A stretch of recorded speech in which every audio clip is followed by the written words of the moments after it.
Salut! Aujourd'hui, on va voir les formes géométriques d'Illustrator.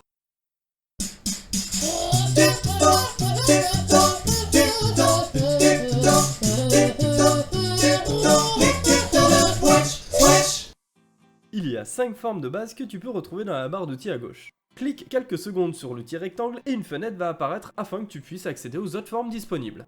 L'outil rectangle, que tu retrouves avec la touche M, va te permettre de faire des rectangles avec un cliquer-glisser, mais aussi des carrés en maintenant la touche Shift en plus. Avec la touche Alt, le point de départ de ta forme se fera sur son centre au lieu que ça soit au niveau de ton premier clic. Sinon clique une fois et une fenêtre va apparaître afin d'indiquer la dimension de ton rectangle. Et les anneaux ils sont là pour conserver la proportion qu'il peut y avoir entre la largeur et la hauteur.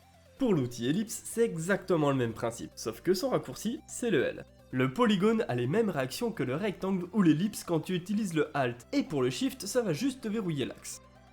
Je ne l'ai pas précisé, mais tu peux bien évidemment utiliser les deux en même temps. Choisis le nombre de côtés que tu veux avec les flèches directionnelles haut et bas de ton clavier, ou alors fais juste un clic pour lui indiquer dans la fenêtre, et aussi son rayon. Pour l'étoile, c'est la même chose que le polygone, mais en plus tu peux choisir la taille des pointes avec CTRL et un cliquer-glisser. Et là tu es en train de te dire que si tu dois appuyer sur Shift, Alt, CTRL, la flèche haut ou bas, tout ça avec un cliquer-glisser, ce n'est pas simple. Oui, je te l'accorde, mais tu peux très bien les faire les uns après les autres, tant que tu ne lâches pas ton clic. Par exemple, je clique-glisse, là je choisis le nombre de branches que je veux, puis leur taille, et enfin je verrouille mon axe. Une fois que tout me va, je lâche mon clic. Pour l'étoile et le polygone, il n'y a pas de raccourci qui existe. Enfin, pour le trait, que tu peux retrouver avec le majuscule T, il va te permettre de faire un trait. Oui, je sais, il n'y a pas grande surprise. Tu cliques pour indiquer le départ de ton segment, et tu glisses jusqu'à ton point d'arrivée. Contrairement aux autres formes, celui-là n'est visible qu'avec un contour. Bon, et comme pour les autres, Shift pour le verrouillage de l'axe, et Alt pour le centrage. En cliquant une fois, tu vas pouvoir tout paramétrer, comme l'axe et sa longueur, tout comme les autres formes. Alors, en résumé,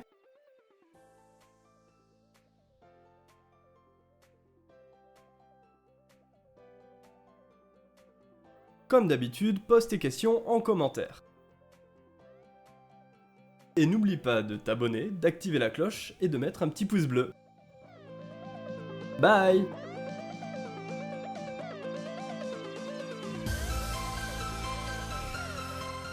Ah, et si tu veux me soutenir, partage la vidéo.